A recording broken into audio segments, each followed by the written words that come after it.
ਦੋਸਤੋ ਪੰਜਾਬੀ ਟ੍ਰਿਬਿਊਨ ਦੇ ਰੋਜ਼ਾਨਾ ਪ੍ਰੋਗਰਾਮ ਵੇਲੇ ਦੀ ਗੱਲ ਵਿੱਚ ਤੁਹਾਡਾ ਸਵਾਗਤ ਹੈ। ਮੈਂ ਆਤਿਸ਼ ਗੁਪਤਾ ਤੁਹਾਡੇ ਸਾਹਮਣੇ ਹਾਜ਼ਰ ਹਾਂ ਤੇ ਅੱਜ ਅਸੀਂ ਗੱਲ ਕਰਾਂਗੇ ਰਾਸ਼ਟਰਪਤੀ ਦੀ ਚੋਣ ਬਾਰੇ।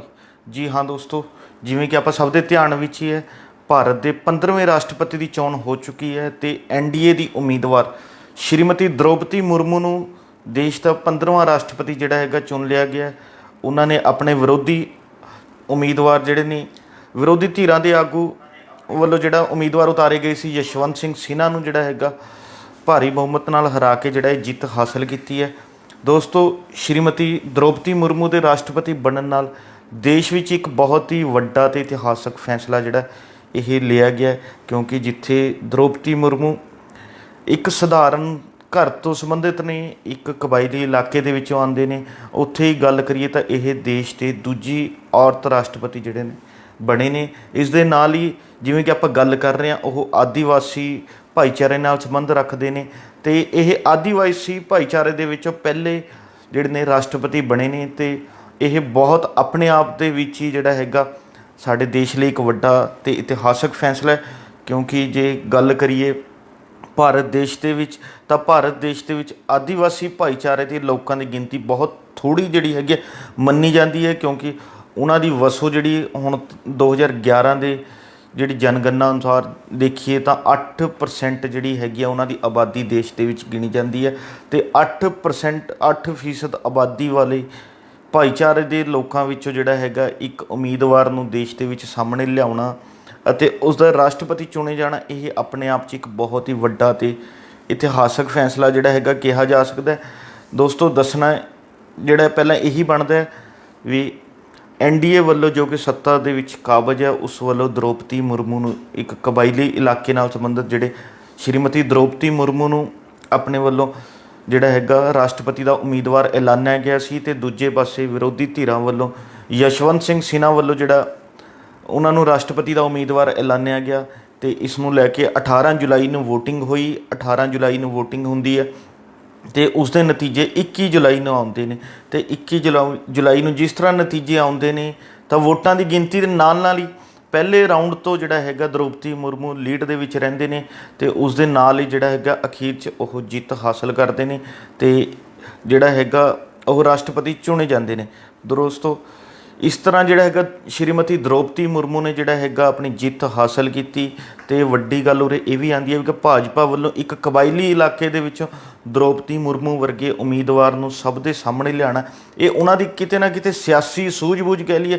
ਜਾਂ ਇੱਕ ਸਿਆਸੀ ਤੌਰ 'ਤੇ ਜਿਹੜਾ ਇੱਕ ਬਹੁਤ ਵਧੀਆ ਪਲੈਨਿੰਗ ਕਹਿ ਲਈਏ ਉਸ ਨੂੰ ਸਾਹਮਣੇ ਲਿਆਉਂਦਾ ਕਿ ਕਿਵੇਂ ਉਹਨਾਂ ਨੇ ਕਬਾਇਲੀ ਇਲਾਕੇ ਨਾਲ ਸੰਬੰਧਿਤ ਇੱਕ ਔਰਤ ਨੂੰ ਜਿਹੜਾ ਹੈਗਾ ਰਾਸ਼ਟਰਪਤੀ ਦੀ ਚੋਣ ਦੇ ਵਿੱਚ ਉਤਾਰਿਆ ਗਿਆ, ਜਿੱਥੇ ਇਸ ਨਾਲ ਦੇਸ਼ ਭਰ ਦੇ ਲੋਕਾਂ ਦਾ ਉਹਨਾਂ ਨੇ ਧਿਆਨ ਆਪਣੇ ਵੱਲ ਖਿੱਚਿਆ। ਉੱਥੇ ਹੀ ਦੇਸ਼ ਦੇ ਕਈ ਅਜਿਹੇ ਜਿਹੜੇ ਰਾਜਨੀਤਿਕ ਦਲ ਨੇ, ਜਿਵੇਂ ਝਾਰਖੰਡ ਮੁਕਤੀ ਮੋਰਚਾ ਹੋ ਗਈ, ਸ਼ਿਵ ਸੈਨਾ ਹੋ ਗਈ, ਹੋਰ ਵੀ ਕਈ ਜਿਹੜੇ ਭਾਜਪਾ ਦੇ ਵਿਰੋਧ ਦੇ ਵਿੱਚ ਜਿਹੜੇ ਅੱਜ ਕੱਲ੍ਹ ਸਿਆਸੀ ਦਲ ਚੱਲਦੇ ਆ ਰਹੇ ਸੀ, ਉਹਨਾਂ ਨੇ ਵੀ ਦ੍ਰੋਪਦੀ ਮੁਰਮੂ ਦੀ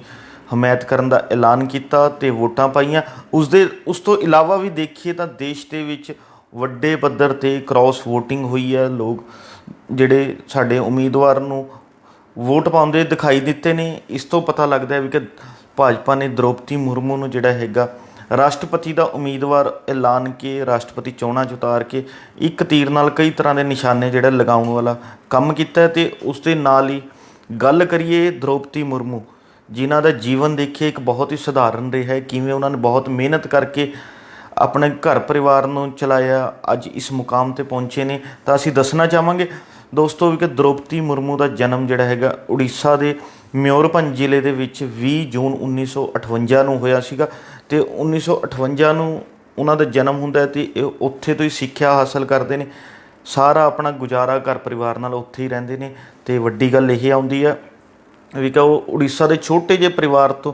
ਆਪਣੀ ਪੜ੍ਹਾਈ ਕਰਦੇ ਨੇ। ਉੱਥੇ ਉੜੀਸਾ ਸਰਕਾਰ ਦੇ ਵਿੱਚ ਕਲਰਕ ਦੀ ਨੌਕਰੀ ਕਰਦੇ ਨੇ, ਉਸ ਤੋਂ ਬਾਅਦ ਉਹ ਸਹਾਇਕ ਪ੍ਰੋਫੈਸਰ ਦੀ ਨੌਕਰੀ ਕਰਦੇ ਨੇ। ਇਸ ਤਰ੍ਹਾਂ ਕਰਦੇ ਕਰਦੇ ਉਹ ਅੱਗੇ ਵੱਧਦੇ ਜਾਂਦੇ ਨੇ ਅਤੇ ਦੇਖੀਏ ਤਾਂ ਇਸ ਦੇ ਨਾਲ ਹੀ ਉਹ 1977 ਦੇ ਵਿੱਚ ਜਿਹੜਾ ਹੈਗਾ ਭਾਜਪਾ ਦੇ ਨਾਲ ਜੁੜੇ ਸੀਗੇ ਅਤੇ ਉਹ ਨਾਲ ਨਾਲ ਪਾਰਟੀ ਦਾ ਕੰਮ ਵੀ ਜਿਹੜਾ ਕਰਦੇ ਰਹੇ। ਅਤੇ ਇਸ ਦੇ ਜਿਹੜਾ 1977 'ਚ ਜੁੜਨ ਤੋਂ ਬਾਅਦ ਸਾਲ 1997 ਦੇ ਵਿੱਚ ਉਹ ਪਹਿਲੀ ਵਾਰ ਜਿਹੜੇ ਨੇ ਇੱਕ ਕੌਂਸਲਰ ਦੀ ਚੋਣ ਜਿੱਤਦੇ ਨੇ। ਕੌਂਸਲਰ ਦੀ ਚੋਣ ਜਿੱਤਣ ਤੋਂ ਬਾਅਦ 2002 ਤੋਂ 2004 ਤੱਕ ਉਹ ਵਿਧਾਇਕ ਵੀ ਰਹਿੰਦੇ ਨੇ, ਕੈਬਨਿਟ 'ਚ ਰਹੇ ਨੇ। ਉਹਨਾਂ ਕੋਲ ਉੜੀਸਾ ਕੈਬਨਿਟ ਦਾ ਅਹੁਦਾ ਰਿਹਾ ਜਿਹੜਾ। ਇਸ ਤਰ੍ਹਾਂ ਉਹ ਅੱਗੇ ਵੱਧਦੇ ਗਏ ਅਤੇ ਇਸੇ ਜਿਹੜਾ ਰਫਤਾਰ ਨਾਲ ਅੱਗੇ ਚੱਲਦਿਆਂ ਉਹਨਾਂ ਨੇ ਵੱਡੇ ਪੱਧਰ 'ਤੇ ਦੇਸ਼ ਭਰ ਦੇ ਵਿੱਚ ਕਬਾਇਲੀ ਲੋਕਾਂ ਦੀ ਮਦਦ ਲਈ, ਆਦੀਵਾਸੀ ਲੋਕਾਂ ਲਈ ਜਿਹੜਾ ਹੈਗਾ ਇੱਕ ਆਵਾਜ਼ ਬੁਲੰਦ ਕਰੀ, ਇੱਕ ਆਵਾਜ਼ ਚੱਕੀ, ਜਿਸ ਦੇ ਚੱਲਦਿਆਂ ਹੀ ਉਹਨਾਂ ਨੂੰ ਸਾਲ 2015 ਦੇ ਵਿੱਚ ਝਾਰਖੰਡ ਦਾ ਰਾਜਪਾਲ ਵੀ ਜਿਹੜਾ ਹੈਗਾ ਲਗਾਇਆ ਗਿਆ। ਉਸ ਦੌਰਾਨ ਵੀ ਉਹਨਾਂ ਨੇ ਕਬਾਇਲੀ ਲੋਕਾਂ ਲਈ, ਆਪਣੇ ਭਾਈਚਾਰੇ ਲਈ, ਆਦੀਵਾਸੀਆਂ ਲਈ ਜਿਹੜਾ ਹੈਗਾ ਸੰਘਰਸ਼ ਜਿਹੜਾ ਸ਼ੁਰੂ ਕੀਤਾ ਹੋਇਆ ਸੀ, ਉਹ ਕਦੇ ਉਸ ਤੋਂ ਪਿੱਛੇ ਨਹੀਂ ਹਟੇ। ਉਹਨਾਂ ਨੇ ਉਸ ਆਵਾਜ਼ ਨੂੰ ਲਗਾਤਾਰ ਅੱਗੇ ਚਲਾਇਆ ਅਤੇ ਉਸ ਸੰਘਰਸ਼ ਨੂੰ ਜਿਹੜਾ ਹੈਗਾ ਅੱਗੇ ਲੈ ਕੇ ਜਾਂਦੇ ਰਹੇ। ਦੋਸਤੋ, ਜਿੱਥੇ ਆਪਾਂ ਗੱਲ ਕਰ ਰਹੇ ਹਾਂ ਦ੍ਰੋਪਦੀ ਮੁਰਮੂ ਨੇ ਵੀ ਕਿ ਉਹਨਾਂ ਨੇ ਰਾਜਨੀਤਿਕ ਤੌਰ 'ਤੇ ਕੀ ਸੰਘਰਸ਼ ਕੀਤਾ, ਕਿਵੇਂ ਉਹ ਕੰਮਕਾਰ ਕਰਕੇ, ਉੱਥੇ ਹੀ ਗੱਲ ਕਰੀਏ ਉਹਨਾਂ ਦੇ ਪਰਿਵਾਰ ਦੀ ਤਾਂ ਉਹਨਾਂ ਨੇ ਕਈ ਤਰ੍ਹਾਂ ਦੀ ਔਕੜਾਂ ਦਾ ਸਾਹਮਣਾ ਵੀ ਕਰਨਾ ਪਿਆ। ਉਹਨਾਂ ਦੀ ਜ਼ਿੰਦਗੀ 'ਚ ਵੀ ਇੱਕ ਸਮਾਂ ਅਜਿਹਾ ਆ ਗਿਆ ਸੀ ਜਦੋਂ ਉਹ ਡਿਪਰੈਸ਼ਨ 'ਚ ਚਲੇ ਗਏ, ਬਹੁਤ ਮਾੜੇ ਸਮੇਂ 'ਚੋਂ ਨਿਕਲੇ, ਪਰ ਉਹਨਾਂ ਨੇ ਆਪਣੀ ਜ਼ਿੰਦਗੀ 'ਚ ਕਦੇ ਹਾਰ ਨਹੀਂ ਮੰਨੀ। ਉਹ ਲਗਾਤਾਰ ਅਜਿਹੇ ਮਾੜੇ ਚੰਗੇ ਸਮੇਂ ਨੂੰ ਵੀ ਜਿਹੜਾ ਹੈਗਾ ਉਹਦਾ ਸਾਹਮਣਾ ਕਰਦੇ ਰਹੇ, ਸੰਘਰਸ਼ ਕਰਦੇ ਰਹੇ। ਆਖਿਰਕਾਰ ਇਸ ਕੁਰਸੀ 'ਤੇ ਜਿਹੜਾ ਹੈਗਾ ਉਹ ਪਹੁੰਚੇ ਨੇ। ਇੱਥੇ ਹੀ ਦੱਸਣਯੋਗ ਇਹ ਵੀ ਹੈ, ਉਹਨਾਂ ਦੇ 2 ਪੁੱਤ ਸੀਗੇ। ਜੇ ਗੱਲ ਕਰੀਏ ਤਾਂ ਇੱਕ ਦੀ ਜਿਹੜਾ 2009 ਦੇ ਵਿੱਚ ਮੌਤ ਹੋ ਜਾਂਦੀ ਆ। ਉਸ ਸਮੇਂ ਉਹਨਾਂ ਦੇ ਪੁੱਤ ਦੀ ਉਮਰ 25 ਸਾਲ ਦੀ ਸੀ। ਦੂਜੇ ਪੁੱਤ ਦੀ ਮੌਤ ਜਿਹੜੀ ਹੈ 2013 'ਚ ਹੋ ਜਾਂਦੀ ਆ, ਉਹ ਸੜਕ ਹਾਦਸੇ ਦੇ ਵਿੱਚ ਹੁੰਦੀ ਹੈ। ਅਤੇ 2014 ਦੇ ਵਿੱਚ ਇਹਨਾਂ ਦੇ ਪਤੀ ਦੀ ਮੌਤ ਵੀ ਹੋ ਜਾਂਦੀ ਹੈ। ਜਦੋਂ 2009 ਤੋਂ ਲੈ ਕੇ 2014 ਤੱਕ ਇਹਨਾਂ ਦੇ 2 ਪੁੱਤ, ਪਤੀ ਦੀ ਮੌਤ ਹੋ ਜਾਂਦੀ ਹੈ। ਇਸੇ ਦੌਰਾਨ ਇਹਨਾਂ ਦੇ ਭਰਾ ਦੀ, ਭਰਜਾਈ ਦੀ, ਹੋਰ ਵੀ ਪਰਿਵਾਰ 'ਚ ਕਈ ਇਸ ਤਰ੍ਹਾਂ ਦੀ ਜਿਹੜਾ ਹੈਗਾ ਇਹਨਾਂ ਨੂੰ ਦੁੱਖਾਂ ਦਾ ਸਾਹਮਣਾ ਕਰਨਾ ਪਿਆ, ਇਸ ਤਰ੍ਹਾਂ ਦੀ ਔਕੜਾਂ ਦਾ ਸਾਹਮਣਾ ਕਰਨਾ ਪਿਆ, ਜਿਸ ਕਰਕੇ ਜਿਹੜਾ ਹੈ ਇਹ ਇੱਕ ਵਾਰ ਜ਼ਿੰਦਗੀ 'ਚ ਟੁੱਟ ਗਏ ਸੀ ਪਰ ਅਤੇ ਡਿਪਰੈਸ਼ਨ 'ਚ ਚਲੇ ਗਏ। ਪਰ ਇਹਨਾਂ ਨੇ ਕਿਤੇ ਨਾ ਕਿਤੇ ਆਪਣੇ ਆਪ ਨੂੰ ਸੰਭਾਲਿਆ, ਜਿਹੜਾ ਹੈਗਾ ਸੰਘਰਸ਼ ਕੀਤਾ ਮਾੜੇ ਸਮੇਂ ਦੇ ਨਾਲ ਅਤੇ ਅੱਗੇ ਵੱਧਦੇ ਗਏ। ਅਤੇ ਉਸ ਤੋਂ ਬਾਅਦ ਇਹ 2015 ਦੇ ਵਿੱਚ, ਜਿਵੇਂ ਕਿ ਆਪਾਂ ਪਹਿਲਾਂ ਜ਼ਿਕਰ ਕਰਕੇ ਹਟੇ ਹਾਂ ਵੀ ਕਿ ਇਹਨਾਂ ਨੂੰ ਰਾਜਪਾਲ ਲਗਾਇਆ ਗਿਆ, ਅਤੇ ਰਾਜਪਾਲ ਲਗਾਉਣ ਤੋਂ ਬਾਅਦ ਵੀ ਇਹ ਸਮਾਜ ਸੇਵਾ ਦੇ ਵਿੱਚ, ਲੋਕ ਭਲਾਈ ਦੇ ਵਿੱਚ ਅੱਗੇ ਵੱਧਦੇ ਰਹੇ। ਪਰ ਇਹਨਾਂ ਨੇ ਆਪਣਾ ਜੀਵਨ ਜਿਹੜਾ ਹੈ, ਜਿਵੇਂ ਇਹ ਪਹਿਲਾਂ ਸਧਾਰਨ ਢੰਗ ਨਾਲ ਜਿਉਂਦੇ ਆ ਰਹੇ ਸੀ, ਇਹਨਾਂ ਨੇ ਉਸੇ ਸਧਾਰਨ ਢੰਗ ਨਾਲ ਆਪਣਾ ਜੀਵਨ ਬਤੀਤ ਕੀਤਾ ਅਤੇ ਹੁਣ ਤੱਕ ਜਿਹੜਾ ਹੈਗਾ ਆਪਣਾ ਜੀਵਨ ਇਹ ਬਤੀਤ ਕਰਦੇ ਆ ਰਹੇ ਨੇ। ਜੋ ਪਤਾ ਲੱਗਦਾ ਹੈ ਵੀ ਕਿ ਹੁਣ ਵੀ ਇਹ ਅੱਜ ਵੀ ਉਹੀ 2-3 ਕਮਰਿਆਂ ਦੇ ਪੁਰਾਣੇ ਜਿਹੇ ਘਰ ਦੇ ਵਿੱਚ ਰਹਿ ਰਹੇ ਨੇ ਅਤੇ ਉੱਥੇ ਤੋਂ ਜਿਹੜਾ ਹੈਗਾ, ਪਰ ਹੁਣ ਰਾਸ਼ਟਰਪਤੀ ਚੁਣੇ ਗਏ ਨੇ, ਇਹਨਾਂ ਨੂੰ ਦਿੱਲੀ ਸਥਿਤ ਰਾਸ਼ਟਰਪਤੀ ਭਵਨ 'ਚ ਰਹਿਣਾ ਪਏਗਾ। ਉੱਥੇ ਦੇਖੀਏ ਤਾਂ ਰਾਸ਼ਟਰਪਤੀ ਭਵਨ ਜੋ ਕਿ 330 ਏਕੜ ਜ਼ਮੀਨ 'ਤੇ ਜਿਹੜਾ ਹੈਗਾ ਬਣਿਆ ਹੋਇਆ, ਉਹ 'ਚ 340 ਤੋਂ ਵੱਧ ਕਮਰੇ ਨੇ। ਰਾਸ਼ਟਰਪਤੀ ਭਵਨ ਦੇ ਵਿੱਚ 700 ਤੋਂ ਵੱਧ ਮੁਲਾਜ਼ਮ ਕੰਮ ਕਰਦੇ ਨੇ। ਵੀ ਕਿ ਇੱਕ ਸਧਾਰਨ ਘਰ ਦੀ ਔਰਤ ਜਿਹੜੀ ਅੱਜ ਵੀ 2 ਕਮਰਿਆਂ ਦੇ ਘਰ ਦੇ ਵਿੱਚ ਆਪਣਾ ਗੁਜ਼ਾਰਾ ਕਰ ਰਹੇ ਨੇ, ਰਹਿ ਰਹੇ ਨੇ, ਉਹ ਹੁਣ ਜਿਹੜਾ ਹੈਗਾ ਰਾਸ਼ਟਰਪਤੀ ਭਵਨ 'ਚ ਜਿਹੜਾ ਹੈਗਾ ਰਹਿਣਗੇ। ਅਤੇ ਜਿੱਥੇ ਕਿ ਬਹੁਤ ਹੀ ਜ਼ਿਆਦਾ ਕਮਰੇ, ਸਟਾਫ, ਹੋਰ ਬਹੁਤ ਸਹੂਲਤਾਂ ਨੇ। ਅਤੇ ਇਸ ਤੋਂ ਪਤਾ ਲੱਗਦਾ ਵੀ ਕਿ ਭਾਜਪਾ ਨੇ ਜਿਹੜਾ ਦਾਅ ਖੇਡਿਆ ਉਹ ਕਿੰਨਾ ਕੁ ਵਧੀਆ ਰਿਹਾ। ਪਰ ਇਹ ਸਭ ਤੋਂ ਵੱਡੀ ਗੱਲ ਇਹ ਆਉਂਦੀ ਹੈ ਵੀ ਕਿ ਇਹ ਇੱਕ ਇਤਿਹਾਸਕ ਫੈਸਲਾ ਰਿਹਾ ਵੀ ਕਿ ਇੱਕ ਭਾਜਪਾ ਵੱਲੋਂ ਸਧਾਰਨ ਘਰ ਦੀ ਕਹਿ ਲਈਏ ਕਬਾਇਲੀ ਖੇਤਰ ਨਾਲ ਸੰਬੰਧਿਤ ਔਰਤ ਨੂੰ ਜਿਹੜਾ ਹੈਗਾ ਚੋਣਾਂ 'ਚ ਉਤਾਰਿਆ ਗਿਆ ਅਤੇ ਅੱਜ ਉਹ ਦੇਸ਼ ਦੇ ਰਾਸ਼ਟਰਪਤੀ ਦੀ ਕਮਾਨ ਜਿਹੜਾ ਹੈ ਸਾਂਭਣਗੇ। ਅਤੇ ਇਸ ਤੋਂ ਪਹਿਲਾਂ ਦੇਖੀਏ ਤਾਂ ਸ਼੍ਰੀ ਰਾਮਨਾਥ ਕੋਵਿੰਦ ਜਿਹੜੇ ਨੇ ਉਹ ਵੀ ਪਿਛਲੇ ਜਿਹੜਾ ਰਾਸ਼ਟਰਪਤੀ ਚੱਲਦੇ ਆ ਰਹੇ ਸੀਗੇ, ਉਹ ਵੀ ਇੱਕ ਸਧਾਰਨ ਘਰ ਤੋਂ ਨਿਕਲ ਕੇ ਆਏ ਸੀ। ਉਹਨਾਂ ਨੇ ਵੀ ਦੇਸ਼ ਦੀ ਅਗਵਾਈ ਬਹੁਤ ਹੀ ਵਧੀਆ ਢੰਗ ਨਾਲ ਕੀਤੀ। ਪਰ ਦੋਸਤੋ, ਇੱਥੇ ਹੀ ਦ੍ਰੋਪਦੀ ਮੁਰਮੂ ਜਿਹੜੇ ਹੁਣ ਰਾਸ਼ਟਰਪਤੀ ਚੁਣੇ ਗਏ ਨੇ, ਉਹਨਾਂ ਦੇ ਰਾਸ਼ਟਰਪਤੀ ਚੁਣਨ ਨਾਲ ਕਈ ਤਰ੍ਹਾਂ ਦੇ ਵੱਡੇ ਸਵਾਲ ਖੜ੍ਹੇ ਹੋ ਰਹੇ ਨੇ, ਜੋ ਕਿ ਵਿਰੋਧੀਆਂ ਵੱਲੋਂ ਖੜ੍ਹੇ ਕੀਤੇ ਜਾ ਰਹੇ ਨੇ। ਉਹ ਪਰ ਸੋਚਣਯੋਗ ਜ਼ਰੂਰ ਨੇ, ਪਰ ਉਹਨਾਂ 'ਤੇ ਵਿਚਾਰ ਵੀ ਕਰਨਾ ਚਾਹੀਦਾ।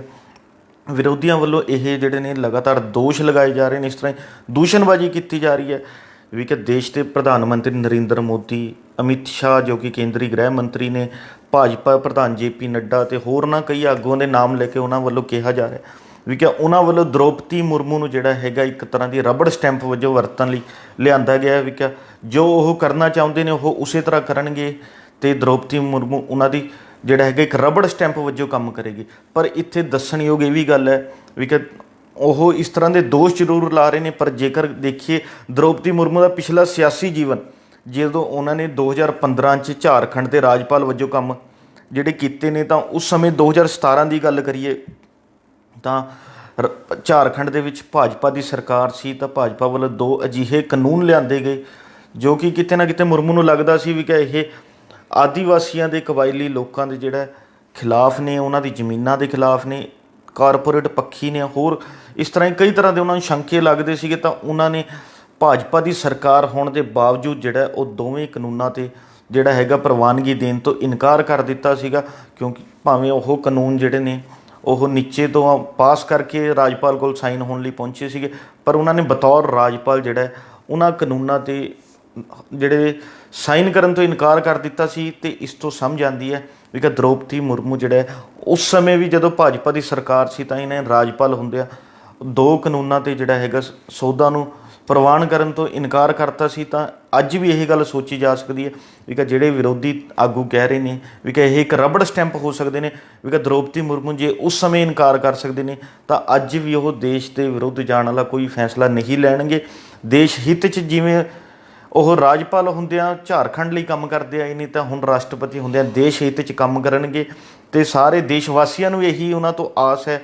ਵੀ ਕਿ ਜਿਵੇਂ ਉਹਨਾਂ ਨੇ ਅੱਜ ਤੋਂ ਪਹਿਲਾਂ ਆਦੀਵਾਸੀ ਲੋਕਾਂ ਲਈ ਜਿਹੜਾ ਹੈਗਾ, ਕਬਾਇਲੀ ਲੋਕਾਂ ਨੇ ਜਿਸ ਤਰ੍ਹਾਂ ਹੀ ਕੰਮ ਕੀਤੇ ਨੇ, ਅੱਜ ਉਹ ਦੇਸ਼ ਦੇ ਰਾਸ਼ਟਰਪਤੀ ਨੇ, ਦੇਸ਼ ਹਿੱਤ 'ਚ ਉਸ ਤਰ੍ਹਾਂ ਦੇ ਵੱਡੇ ਫੈਸਲੇ ਲੈਣਗੇ, ਕੰਮ ਕਰਨਗੇ ਅਤੇ ਸਾਡਾ ਭਾਰਤ ਦੇਸ਼ ਜਿਹੜਾ ਹੈਗਾ ਵਿਕਾਸ ਦੇ ਰਾਹ 'ਤੇ ਤਰੱਕੀ ਵੱਲ ਜਿਹੜਾ ਹੈਗਾ ਹੋਰ ਵਧੇਗਾ। ਇਹ ਕਿਵੇਂ ਦਾ ਕੀ ਕੰਮਕਾਰ ਹੋਏਗਾ ਤਾਂ ਆਉਣ ਵਾਲੇ ਸਮੇਂ 'ਚ ਦਿਖੇਗਾ, ਪਰ ਸਾਡੇ ਸਾਰੇ ਦੇਸ਼ ਵਾਸੀਆਂ ਦੀ ਇਹੀ ਆਸ ਹੈ ਵੀ ਕਿ ਦ੍ਰੋਪਦੀ ਮੁਰਮੂ ਜੋ ਕਿ ਇੱਕ ਸਧਾਰਨ ਘਰ ਤੋਂ ਉੱਠ ਕੇ ਅੱਜ ਰਾਸ਼ਟਰਪਤੀ ਦੀ ਕੁਰਸੀ 'ਤੇ ਪਹੁੰਚੇ ਨੇ, ਉਹ ਦੇਸ਼ ਹਿੱਤ 'ਚ ਵੱਡੇ ਫੈਸਲੇ ਲੈਣਗੇ ਅਤੇ ਦੇਸ਼ ਜਿਹੜਾ ਹੈਗਾ ਹੋਰ ਤਰੱਕੀ ਦੀ ਰਾਹ ਵੱਲ ਅੱਗੇ ਵਧੇਗਾ। ਇਸ ਦੇ ਨਾਲ ਹੀ ਦੋਸਤੋ ਗੱਲ ਕਰੀਏ, ਜਿੱਥੇ ਭਾਰਤ ਦੇ ਰਾਸ਼ਟਰਪਤੀ ਦੀ ਚੋਣ ਹੁੰਦੀ ਹੈ ਉੱਥੇ ਹੀ ਸਾਡੇ ਗੁਆਂਢੀ ਮੁਲਕ ਕਹਿ ਲਈਏ, ਸਾਡੇ ਨਾਲ ਲੱਗਦੇ ਦੇਸ਼ ਕਹਿ ਲਈਏ, ਸ਼੍ਰੀਲੰਕਾ ਦੇ ਵਿੱਚ ਵੀ ਰਾਸ਼ਟਰਪਤੀ ਜਿਹੜੇ ਨੇ ਉਹ ਬਦਲੇ ਗਏ ਨੇ, ਪਰ ਉੱਥੇ ਕੁਝ ਹੋਰ ਕਾਰਨਾਂ ਕਰਕੇ ਜਿਹੜਾ ਰਾਸ਼ਟਰਪਤੀ ਨੂੰ ਬਦਲਿਆ ਗਿਆ, ਕਿਉਂਕਿ ਸ਼੍ਰੀਲੰਕਾ ਦੇ ਵਿੱਚ ਪਿਛਲੇ ਕੁਝ ਸਮੇਂ ਤੋਂ ਆਰਥਿਕ ਜਿਹੜੇ ਨੇ ਤਣਾਅ ਬਣਿਆ ਹੋਇਆ ਸੀਗਾ। ਉੱਥੇ ਦੇ ਲੋਕ ਆਰਥਿਕ ਮੰਦੀ ਦਾ ਸਾਹਮਣਾ ਕਰ ਰਹੇ ਸੀ, ਜਿਸ ਨੂੰ ਲੈ ਕੇ ਉੱਥੇ ਬਹੁਤ ਹੀ ਜਿਹੜਾ ਹਾਲਾਤ ਮਾੜੇ ਹੋਏ ਸੀਗੇ। ਇਹ ਹਾਲ ਸੀਗੇ ਵੀ ਕਿ ਦੇਸ਼ ਦੇ ਲੋਕ ਆਪਣੇ ਹੀ ਦੇਸ਼ ਦੇ ਰਾਸ਼ਟਰਪਤੀ, ਪ੍ਰਧਾਨ ਮੰਤਰੀ, ਹੋਰ ਵੀ ਜਿਹੜਾ ਜਿੰਨੀ ਸਾਡੇ ਉਹਨਾਂ ਦੇ ਜਿਹੜੇ ਰਾਜਨੀਤਿਕ ਲੋਕ ਸੀ ਸਾਰਿਆਂ ਦਾ ਵਿਰੋਧ ਕਰ ਰਹੇ ਸੀ। ਇਹ ਵਿਰੋਧ ਇੰਨਾ ਵੱਧ ਗਿਆ ਵੀ ਕਿ ਸ਼੍ਰੀਲੰਕਾ ਦੇ ਲੋਕ ਜਿਹੜੇ ਨੇ ਵਿਰੋਧ ਕਰਦੇ ਕਰਦੇ ਰਾਸ਼ਟਰਪਤੀ ਭਵਨ ਤੱਕ ਪਹੁੰਚ ਗਏ। ਉਹਨਾਂ ਨੇ ਰਾਸ਼ਟਰਪਤੀ ਭਵਨ ਦੇ ਵਿੱਚ ਦਾਖਲ ਹੋ ਚੁੱਕੇ ਸੀਗੇ ਅਤੇ ਅੱਜ ਤੱਕ ਜਿਹੜਾ ਹੈਗਾ ਲੋਕ ਉੱਥੇ ਕਾਬਜ਼ ਸੀਗੇ। ਅਤੇ ਇਸੇ ਦੌਰਾਨ ਜਿਹੜਾ ਸ਼੍ਰੀਲੰਕਾ ਦੇ ਰਾਸ਼ਟਰਪਤੀ ਸੀ ਗੋਟਾਬਾਇਆ ਰਾਜਪਾਕਸੇ, ਉਹਨਾਂ ਵੱਲੋਂ ਜਿਹੜਾ ਹੈਗਾ ਆਪਣੇ ਅਹੁਦੇ ਤੋਂ ਅਸਤੀਫਾ ਦੇ ਦਿੱਤਾ ਸੀ। ਉਸ ਤੋਂ ਬਾਅਦ ਜਿਹੜਾ ਹੈਗਾ ਰਣੀਲ ਵਿਕਰਮਸਿੰਘੇ ਨੂੰ ਸ਼੍ਰੀਲੰਕਾ ਦਾ ਰਾਸ਼ਟਰਪਤੀ ਬਣਾਇਆ ਗਿਆ ਅਤੇ ਜਿਹੜਾ ਹੈਗਾ ਉਹਨਾਂ ਵੱਲੋਂ ਕੋਸ਼ਿਸ਼ ਕੀਤੀ ਜਾ ਰਹੀ ਹੈ ਵੀ ਕਿ ਜੋ ਸ਼੍ਰੀਲੰਕਾ ਦੇ ਵਿੱਚ ਆਰਥਿਕ ਮੰਦੀ ਜਿਹੜੀ ਇਸ ਮੌਜੂਦਾ ਸਮੇਂ ਪੈਦਾ ਹੋਈ ਹੈ ਉਸ ਨੂੰ ਦੂਰ ਕੀਤਾ ਜਾਵੇ। ਪਰ ਗੱਲ ਕਰੀਏ ਸ਼੍ਰੀਲੰਕਾ ਦੇ ਮੌਜੂਦਾ ਹਾਲਾਤਾਂ ਦੀ ਤਾਂ ਇਹ ਲੱਗਦਾ ਨਹੀਂ ਹੈ ਵੀ ਕਿ ਵਿਕਰਮਸਿੰਘੇ ਜਿਹੜੇ ਨੇ ਭਾਵੇਂ ਰਾਸ਼ਟਰਪਤੀ ਬਣ ਜ਼ਰੂਰ ਗਏ ਨੇ ਵੀ ਕਿ ਉਹ ਇਹਨਾਂ ਹਾਲਾਤਾਂ ਨੂੰ ਸੰਭਾਲ ਸਕਣਗੇ, ਕਿਉਂਕਿ ਉੱਥੇ ਦੇ ਇਹ ਹਾਲਾਤ ਜਿਹੜੇ ਨੇ ਪੈਦਾ ਹੋਣ ਦੇ ਪਿੱਛੇ ਕਾਰਨ ਕੁਝ ਹੋਰ ਨੇ, ਬਹੁਤ ਵੱਡੇ ਕਾਰਨ ਨੇ ਜਿਸ ਕਰਕੇ ਇਹ ਹਾਲਾਤ ਪੈਦਾ ਹੋਏ ਨੇ। ਪਰ ਦੇਖਣਾ ਇਹੀ ਹੋਏਗਾ ਵੀ ਕਿ ਭਾਵੇਂ ਉੱਥੇ ਜਿਹੜਾ ਹੈਗਾ ਮੌਜੂਦਾ ਜਿਹੜੇ ਰਾਸ਼ਟਰਪਤੀ ਸੀਗੇ ਰਾਜਪਕਸੇ, ਉਹਨਾਂ ਨੇ ਅਸਤੀਫਾ ਦੇ ਦਿੱਤਾ ਸੀ ਅਤੇ ਹੁਣ ਵਿਕਰਮਸਿੰਘੇ ਨੂੰ ਉੱਥੇ ਰਾਸ਼ਟਰਪਤੀ ਬਣਾ ਦਿੱਤਾ ਗਿਆ। ਕੀ ਉੱਥੇ ਦੇ ਹਾਲਾਤ ਬਦਲਣਗੇ, ਇਹ ਬੜਾ ਇੱਕ ਵੱਡਾ ਵਿਸ਼ਾ ਰਹੇਗਾ, ਕਿਉਂਕਿ ਜੋ ਸ਼੍ਰੀਲੰਕਾ ਦੇ ਮੌਜੂਦਾ ਹਾਲਾਤ ਨੇ ਹੋਰ ਦੇਸ਼ਾਂ ਨੇ ਵੀ ਸ਼੍ਰੀਲੰਕਾ ਦੀ ਮਦਦ ਲਈ ਬਹੁਤਾ ਅੱਗੇ ਆਉਂਦੇ ਦਿਖਾਈ ਨਹੀਂ ਦੇ ਰਹੇ, ਜ਼ਿਆਦਾਤਰ ਦੇਸ਼ ਪਿੱਛੇ ਹੀ ਹਟ ਰਹੇ ਨੇ। ਤਾਂ ਅਜਿਹੇ ਹਾਲਾਤ ਦੇ ਵਿੱਚ ਸ਼੍ਰੀਲੰਕਾ ਕੀ ਕਰੇਗਾ, ਕਿਹੋ ਜਿਹੀ ਜਿਹੜਾ ਉਹ ਵਿਊਥਬੰਦੀ ਤਿਆਰ ਕਰੇਗਾ, ਕਿਹੋ ਜਿਹੇ ਆਰਥਿਕ ਜਿਹੜੇ ਮਾਹਰ ਨੇ ਉਹਨਾਂ ਦੀ ਕੀ ਸਲਾਹ ਲਵੇਗਾ ਤਾਂ ਜੋ ਸ਼੍ਰੀਲੰਕਾ ਨੂੰ ਮੌਜੂਦਾ ਹਾਲਾਤਾਂ ਦੇ ਵਿੱਚੋਂ ਕੱਢਿਆ ਜਾ ਸਕੇ। ਜੋ ਹੋਏਗਾ ਇਹ ਤਾਂ ਸਭ ਦੇ ਸਾਹਮਣੇ ਹੀ ਹੋਏਗਾ, ਪਰ ਅਸੀਂ ਆਸ ਇਹੀ ਕਰਦੇ ਹਾਂ ਕਿ ਦੇਸ਼ ਦੁਨੀਆ ਦੇ ਸਾਰੇ ਮੁਲਕ ਜਿਹੜੇ ਨੇ ਉਹ ਆਰਥਿਕ ਤੌਰ 'ਤੇ ਮਜ਼ਬੂਤ ਰਹਿਣ, ਵਧੀਆ ਰਹਿਣ, ਤਾਂ ਜੋ ਉੱਥੇ ਦੇ ਲੋਕਾਂ ਦਾ, ਉੱਥੇ ਜਿਹੜੇ ਜਿਉਣ ਵਾਲੇ ਲੋਕ ਨੇ ਉਹਨਾਂ ਦੇ ਜੀਵਨ ਜਿਹੜਾ ਉਹ ਖੁਸ਼ੀ ਬਤੀਤ ਹੋ ਸਕੇ। ਅਤੇ ਇਹੀ ਆਸ ਅਸੀਂ ਸ਼੍ਰੀਲੰਕਾ ਲਈ ਵੀ ਕਰਦੇ ਹਾਂ ਕਿ ਸ਼੍ਰੀਲੰਕਾ ਦੇ ਵੀ ਜਿਹੜੇ ਹਾਲਾਤ ਨੇ ਉਹ ਸੁਧਾਰ ਹੋਵੇ ਉਹਨਾਂ 'ਚ, ਤਾਂ ਜੋ ਉੱਥੇ ਦੇ ਲੋਕ ਨੇ ਉਹ ਵੀ ਆਪਣਾ ਜੀਵਨ ਖੁਸ਼ੀ ਜਿਉਣ ਅਤੇ ਜਿਹੜਾ ਹੈਗਾ ਹੋਰ ਤਰੱਕੀ ਵੱਲ ਜਿਹੜਾ ਦੇਸ਼ ਵਧੇ। ਪਰ ਪੰਜਾਬੀ ਟ੍ਰਿਬਿਊਨ ਜੋ ਸਮੇਂ 'ਤੇ ਹੁੰਦਾ ਰਹੇਗਾ ਤੁਹਾਡੇ ਤੱਕ ਪਹੁੰਚਾਉਂਦਾ ਰਹੇਗਾ। ਕੱਲ੍ਹ ਨੂੰ ਇਸੇ ਸਮੇਂ ਫਿਰ ਮਿਲਾਂਗੇ ਇੱਕ ਨਵੇਂ ਮੁੱਦੇ ਦੇ ਨਾਲ। ਪ੍ਰੋਗਰਾਮ ਵੇਲੇ ਦੀ ਗੱਲ ਵਿੱਚ ਸਾਡੇ ਨਾਲ ਜੁੜੇ ਰਹੋ ਪੰਜਾਬੀ ਟ੍ਰਿਬਿਊਨ ਨਾਲ।